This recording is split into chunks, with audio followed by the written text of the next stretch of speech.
أعوذ بالله من الشيطان الرجيم. بسم الله الرحمن الرحيم. وقضى ربك ألا تعبدوا إلا إياه بالوالدين إحسانا إما يبلغن عندك الكبر أحدهما أو كلاهما فلا تقل لهما أف ولا تنهرهما وقل لهما قولا كريما واخفض لهما جناح الذل من الرحمة وقل رب ارحمهما كما ربياني صغيرا. صدق الله العظيم.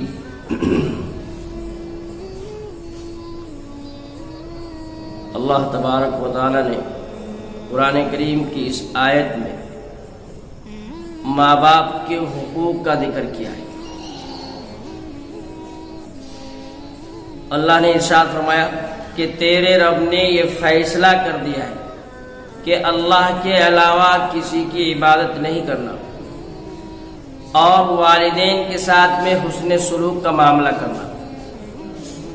اگر وہ تمہاری زندگی میں بڑھاپے کی عمر کو پہنچ جائے یا ان میں سے کوئی ایک بڑھاپے کی عمر کو پہنچ جائے تو ان کو اف تک مت کہو اور نہ ان کو جھڑکو اور ان سے نرم گفتگو کرو اور اپنے بازوؤں کو ان کی خدمت کے لیے جھکا دو اور اللہ رب العزت سے دعا کرتے رہو رب ارحمہما کما ربیانی صغیرا کہ ہمارے پالنہار ہمارے ان ماں باپ کے اوپر ایسے ہی رحم فرما جیسا کہ انہوں نے بچپن میں ہمارے اوپر رحم کیا. اللہ رب العزت کے بعد میں سب سے بڑا اور سب سے پہلا اہم حق ماں باپ کا ہے. ایک حدیث قدسی ہے. حضور علیہ السلام نے ایک مرتبہ منبر کے اوپر جب خطبہ دینے کے لیے آپ تشریف لائے تو پہلے سیڑھی کے اوپر جب آپ نے قدم رکھا تو آپ نے فرمایا آمین. پھر دوسری سیڑھی کے اوپر قدم رکھا تو آپ نے فرمایا آمین اور تیسری سیڑھی کے اوپر قدم رکھا تو پھر آپ نے فرمایا آمین. حضرات صحابہ کرام رضوان اللہ علیہم اجمعین نے نماز سے فراغت کے بعد آپ صلی اللہ علیہ وسلم سے عرض کیا کہ یا رسول اللہ آج آپ نے خلاف معمول آمین فرمایا، اس کی کیا وجہ تھی؟ تو حضور علیہ السلام نے ارشاد فرمایا کہ جبریل امین تشریف لائے اور انہوں نے یہ کہا جب میں نے پہلی سیڑھی کے اوپر قدم رکھا تو انہوں نے فرمایا کہ جو شخص کی زندگی میں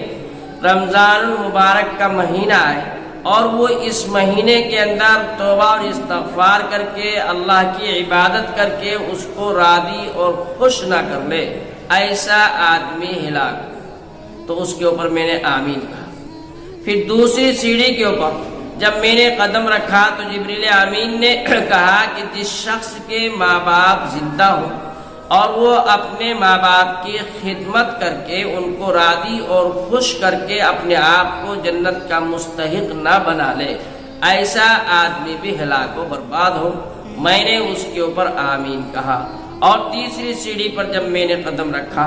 تو جبریل امین نے کہا کہ جس شخص کے سامنے آپ صلی اللہ علیہ وسلم کا نام لیا جائے اور وہ آپ کے اوپر درود نہ بھیجے تو ایسا شخص بھی ہلاک ہو، اس کے اوپر بھی میں نے آمین. ایک تو جبریل امین جو فرشتوں کے سردار ہیں، مقدس شخصیت ہے، انہوں نے بددعا فرمائی اور اس کے اوپر رسول اللہ صلی اللہ علیہ وسلم آمین کہیں تو ظاہر سی بات ہے اس بددعا کی قبولیت کے اندر کسی قسم کی کوئی شک و شبہ کی گنجائش ہی نہیں رہتی. اس حدیث سے بھی معلوم ہوا کہ ماں باپ کی کتنی اہمیت ہے اور ان کی کس قدر عظمت ہے اور ان کی خدمت کا صلہ اللہ تبارک و تعالیٰ کے ہاں کیا ملتا ہے. ایک حدیث پاک میں اللہ کے رسول صلی اللہ علیہ وسلم نے ارشاد فرمایا کہ اگر تم یہ دیکھنا چاہتے ہو کہ تمہارا رب تم سے راضی ہے، خوش ہے یا ناراض ناخوش ہے تو اپنے ماں باپ کو دیکھ لو. اگر تمہارے ماں باپ تم سے راضی اور خوش ہیں تو تمہارا اللہ بھی تم سے راضی اور خوش ہے، اور اگر تمہارے ماں باپ تم سے ناراض ہیں تو تمہارا اللہ بھی تم سے ناراض ہے۔ حضرات صحابہ کرام رضوان اللہ علیہم اجمعین سے اس سلسلے کے اندر بہت سی حدیثیں منقول ہیں۔ ایک صحابی آپ صلی اللہ علیہ وسلم کی خدمت میں حاضر ہوئے، عرض کیا کہ یا رسول اللہ میں کس کی خدمت کروں؟ تو آپ نے فرمایا کہ ماں کی۔ انہوں نے پھر عرض کیا کہ یا رسول اللہ میں کس کی خدمت کروں؟ تو آپ نے فرمایا کہ ماں کی۔ پھر تیسری مرتبہ کہا کہ یا رسول اللہ میں کس کی خدمت کروں؟ تو آپ نے ارشاد فرمایا کہ ماں کی۔ اور پھر چوتھی مرتبہ جب انہوں نے عرض کیا تو آپ نے فرمایا باپ کی۔ حدیث میں اللہ کے رسول صلی اللہ علیہ وسلم نے ارشاد فرمایا کہ ماں کے قدموں کے نیچے جنت ہے اور باپ جنت کا دروازہ ہے، بغیر دروازے کے بھی کوئی جنت کے اندر داخل نہیں ہو سکتا۔ اس لیے باپ کی بھی خدمت لازمی ہے اور ماں کی بھی خدمت لازمی ہے۔ نہ ماں کو نظر انداز کیا جائے اور نہ باپ کو نظر انداز کیا جائے۔ دونوں کی عزت، دونوں کی عظمت، دونوں کا وقار اولاد کی دل میں ہو اور دونوں کی خدمت کا جذبہ ان کے دلوں کے اندر ہو، تبھی آدمی سرخروئی حاصل کر سکتا ہے۔ حضرت لقمان علیہ السلام نے جو نصیحت کی قرآن کریم میں اللہ رب العزت نے اس کو نقل کیا ہے، وَبِالْوَالِدَيْنِ احسانا، کہ اپنے ماں باپ کے ساتھ میں حسن سلوک کا معاملہ کرو۔ اور سورہ عنکبوت کے اندر بھی اللہ رب العزت نے اس سلسلے کے اندر حکم فرمایا ہے۔ ایک صحابی ہے، اس آیت کا شان نزول کے متعلق حضرات مفسرین کرام نے لکھا ہے کہ وہ صحابی کو اپنی والدہ سے اتنی محبت تھی کہ جب تک ان کی والدہ کھانا نہ کھاتی، بغیر اپنی والدہ کے خود کھانا نہیں کھاتی، لیکن یہ صحابی نے اسلام قبول کر لیا، اور اسلام قبول کرنے کے بعد پھر ان کی والدہ ان سے یہ کہنے لگی کہ بیٹا تم اسلام سے پھر جاؤ، جب تک تم اسلام سے نہیں پھرو گے تب تک میں کھانا نہیں کھاؤں گی۔ ان کو اپنے بیٹے کے اوپر یہ ناز تھا کہ وہ اسلام سے پھر جائے گا اور میں جب کھانا نہیں کھاؤں گی تو اسلام سے پھر جائے گا۔ لیکن انہوں نے بہت کوشش کی اپنی والدہ کو کھانا کھلانے کی، لیکن انہوں نے جب یہ شرط رکھی اور کہنے لگے کہ اس کے بغیر میں کھانا نہیں کھاؤں گی، تو ان صحابی نے کہا کہ دیکھو والدہ، چاہے تم میری طرف سے 100 بار مر کر کے زندہ ہو جاؤ اور پھر مر جاؤ، لیکن میں نے اب اسلام قبول کر لیا ہے، اب میں اسلام سے نہیں پھروں۔ چنانچہ اللہ رب العزت نے ارشاد فرمایا وَلَا تُطِعْهُمَا وَصَاحِبْهُمَا فِي الدُّنْيَا مَعْرُوفًا، کہ وَإِنْ جَاهَدَاكَ عَلَىٰ أَن تُشْرِكَ بِي مَا لَيْسَ لَكَ بِهِ عِلْمٌ، اگر ماں باپ شرک کی تعلیم دے جس کا ان کو علم نہیں ہے، اللہ کی ذات و صفات میں کسی کو شریک کرنے کا حکم اگر دیتے ہیں تو اس صورت میں ماں باپ کی بات نہیں مانی جائے گی۔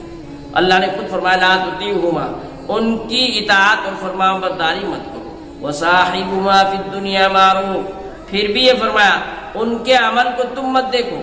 وہ ان کا عمل کسی بھی قسم کا ہو، ان کا معاملہ خدا کے سپرد ہے، لیکن تمہاری ذمہ داری یہ ہے کہ تم ان کے ساتھ میں معروف بھلائی کا معاملہ کرو، وہ تمہارے ساتھی ہیں، ان کے ساتھ میں حسن سلوک کا معاملہ کرو، تم اپنی ذمہ داریوں کو ادا کرو۔ حضرت ابراہیم علیہ نبی علیہ السلام کی واقعی کو اللہ رب العزت نے قرآن کریم کے اندر متعدد مقامات کے اوپر بیان فرمایا ہے، اور جب انہوں نے اپنے والد کو اللہ رب العزت کی وحدانیت کی دعوت دی، توحید کی دعوت دی، تو ان کے والد نے کہا تھا کہ اگر تم اس کام سے باز نہیں آئے تو لَأَهْجُرْنِي مَلِيًّا، تو ہم تم کو سنسار کر دیں گے، پتھروں سے مار مار کر کے ہلاک کر دیں گے۔ تو اس وقت حضرت ابراہیم علیہ السلام نے فرمایا سلام علیہ سأستغفر لک ربی انہ کان بی حفیہ، کہ تمہارے اوپر سلامتی ہو، میں ان قریب تم سے تمہارے لیے اللہ رب العزت سے مغفرت طلب کروں گا۔ اس واقعے کو قرآن کریم میں اللہ رب العزت نے بیان کر کے اس امت کے اولاد کو یہ بتلایا ہے کہ اگر تمہارے ماں باپ مشرک بھی ہوں تو بھی تم ان کے ساتھ میں حسن سلوک کا معاملہ کرو، اور حضرت ابراہیم علیہ السلام کے اسوے کو، ان کی سیرت کو اپناؤ، اور کہ ان کے ماں باپ مشرک تھے، بت ان کے والد جو ہے نہ خود بت پرست تھے بلکہ بت سازی کا بھی عمل کرتے تھے، بتوں کو بنایا بھی کرتے تھے، اور لیکن اس کے باوجود بھی حضرت ابراہیم علیہ نبینا علیہ السلام نے ان کی شان میں کسی قسم کی گستاخی نہیں کی، ادب کو ملحوظ رکھا اور احترام کا لحاظ کیا، اور احترام کا لحاظ کرتے ہوئے جو ہے اپنے والد کو یہ کہا کہ میں تمہارے لیے اللہ رب العزت سے دعا کروں گا، بخشش کی مغفرت کی دعا کروں گا۔ بعد میں اللہ تبارک و تعالیٰ نے حضرت ابراہیم علیہ السلام کو اس سے منع کر دیا کہ کسی بھی مشرک کے لیے بخشش اور مغفرت کی دعا نہیں کرنا، اور میں کسی مشرک کی بخشش نہیں کروں گا اور ان کے معاملے میں کسی کی دعا کو قبول نہیں کروں گا۔ اس لیے جن کے ماں باپ زندہ ہیں وہ ان کے لیے دنیا کی سب سے بڑی نعمت ہے، اور ان کو اللہ رب العزت کی بڑی نعمت سمجھ کر کے ان کی قدر کرے، ان کی خدمت کرے، ان کے ساتھ حسن سلوک کا معاملہ کرے، ان کے ساتھ سخت زبان کا استعمال نہ کریں، اور ادب و احترام سے ان کے ساتھ میں پیش آئے، نہ ان کو جھڑکی دیں، نہ ان کے سامنے بلند آواز سے گفتگو کریں، ان کے ساتھ میں نرم آواز کے ساتھ گفتگو کریں، اور اس سے اللہ تبارک و تعالیٰ کو راضی اور خوش کرے۔ اور ماں باپ جب کمزور ہو جائے، بوڑھے ہو جائے، تو ان کے لیے بھی اللہ تبارک و تعالیٰ سے دعا کرتے رہے کہ رب العالمین جس طرح سے انہوں نے میری پرورش کی ہے اور رحم و کرم کا معاملہ کیا ہے، اسی طرح سے تو بھی ان کے ساتھ میں رحم و کرم کا معاملہ کر، اور ان کی جو ہے ان کے ساتھ میں جو ہے مہربانی کا معاملہ فرما۔ اور ماں باپ، خاص طور سے ماں اپنی اولاد کے لیے جتنی تکلیف اٹھاتی ہے اس کا اندازہ آدمی کو صاحب اولاد ہونے کے بعد ہی ہوتا ہے۔ ماں اتنی تکلیف اٹھاتی ہے کہ بچے کی ساری گندگی صاف کرتی ہے، بچہ رات میں پیشاب کرتا ہے تو وہ گیلے کپڑے جو ہے اس کے ہٹا کر کے اس کو سوکھے کپڑوں کے اوپر لٹاتی ہے، اور خود گیلے کپڑے کے اوپر جو لیٹ جاتی ہے، لیکن اپنے بچے کو سردی سے، گرمی سے، ہر لحاظ سے جو ہے اس کو بچانے کی کوشش کرتی ہے، اور اس کو ہر طرح کے نقصان سے، ہر طرح کی جو ہے پریشانی سے بچانے کے لیے جدوجہد اور کوشش کرتی رہتی ہے۔ تو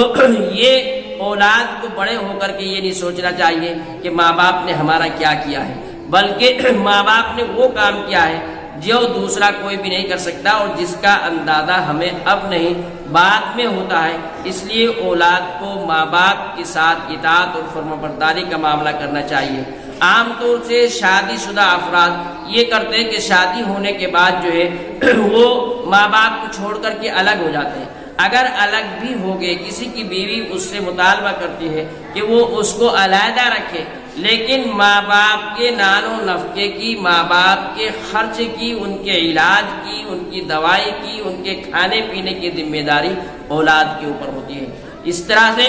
یہ بھی نہیں ہے کہ وہ جتنا کمائے سارا بیوی کو دے، اور ایسا بھی نہیں ہے کہ جو کما کر کھلائے سارا ماں باپ کو دے، بلکہ بیوی کے حقوق بھی ادا کرے اور ماں باپ کے حقوق بھی ادا کرے، اور اس سلسلے کے اندر اس چیز کا لحاظ نہ کرے کہ چار بھائی ہیں، وہ دوسرا نہیں کر رہا ہے، تیسرا نہیں کر رہا، میں کیوں کروں، نہیں، بلکہ وہ اگر محروم ہو رہے ہیں اس نعمت سے، اس نیکی سے، تو ہم کم از کم اس نیکی سے محروم نہ ہو، اور اس نیکی کو حاصل کرنے کی کوشش کریں جو یہ نیکی حاصل کرنے کا پھر بعد میں موقع نہیں ملے گا۔ دنیا کی بڑی بڑی دولتیں، بڑی بڑی عالیشان بلڈنگیں، بڑی جائیدادیں، بڑا بینک بیلنس، سونا چاندی آدمی جمع کر سکتا ہے، لیکن ماں باپ کے دنیا سے رخصت ہونے کے بعد پھر اس کو ماں باپ نصیب نہیں ہوں گے۔ اس لیے جن کے ماں باپ زندہ ہیں وہ اپنے ماں باپ کی خدمت کریں اور اللہ کو راضی اور خوش کرنے کی کوشش کریں، اور جن کے ماں باپ اس دنیا میں نہیں ہیں وہ ان کے لیے ایصال ثواب کریں، اور ان کے لیے ہر فرض نماز کے بعد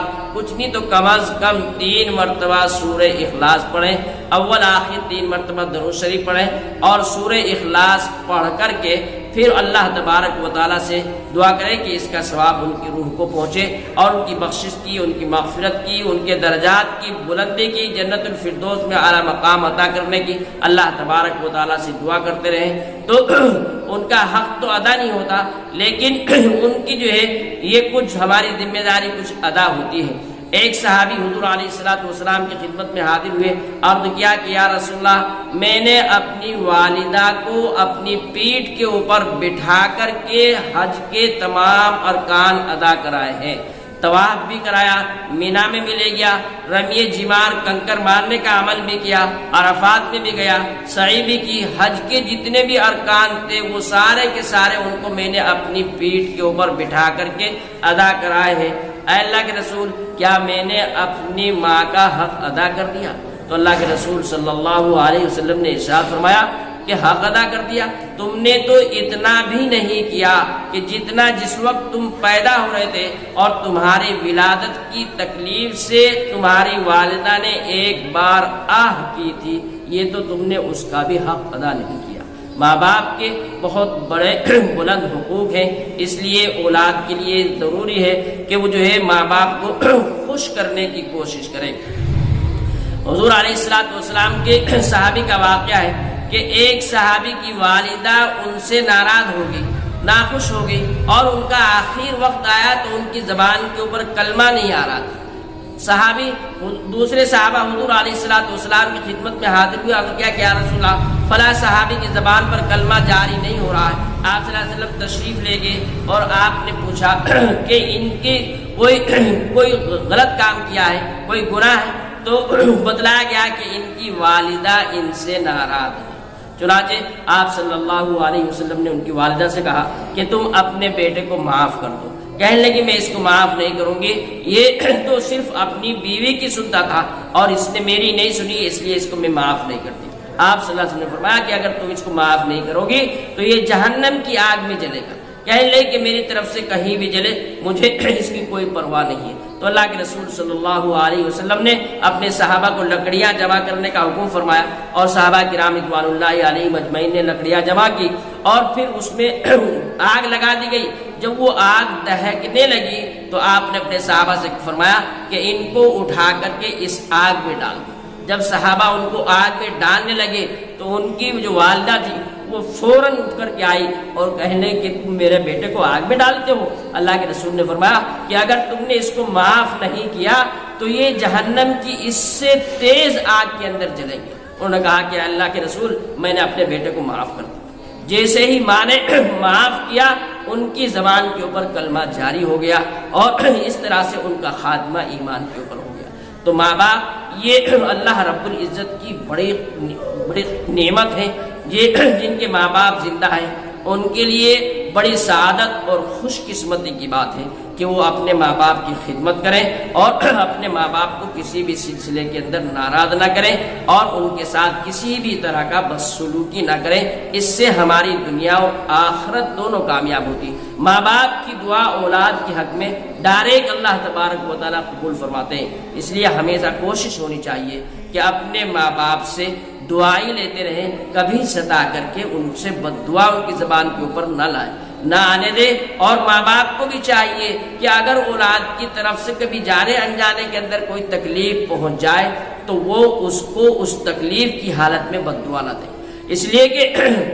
ماں کی دعا، ماں باپ کی دعا ڈائریکٹ اللہ رب العزت کے عرش سے جو ہے ٹکراتی ہے اور اللہ ساتھ کے ساتھ قبول کر لیتا ہے۔ کہیں ایسا نہ ہو کہ ایسی صورت میں وہ بد دعا قبول کر لی جائے اور پھر اولاد پریشان ہو اور پھر ماں باپ بھی اس پریشانی کو دیکھ کر کے پریشان ہو۔ لیکن اسی لیے بتلایا گیا ہے کہ ماں باپ بھی اپنی اولاد کے لیے کوئی بد زبانی یا کوئی بد دعا کے الفاظ زبان سے نہ نکالیں تاکہ ان کی دنیا اور آخرت خراب نہ ہو۔ اس لیے ہمیں چاہیے کہ ہم اپنے ماں باپ کی زیادہ سے زیادہ قدر کریں، ان کی خدمت کریں، ان کو راضی اور خوش کرنے کی کوشش کریں۔ دعا کیجیے اللہ تبارک و تعالی ہم سب کو عمل کرنے کی توفیق عطا فرمائے۔ وآخر دعوانا الحمدللہ۔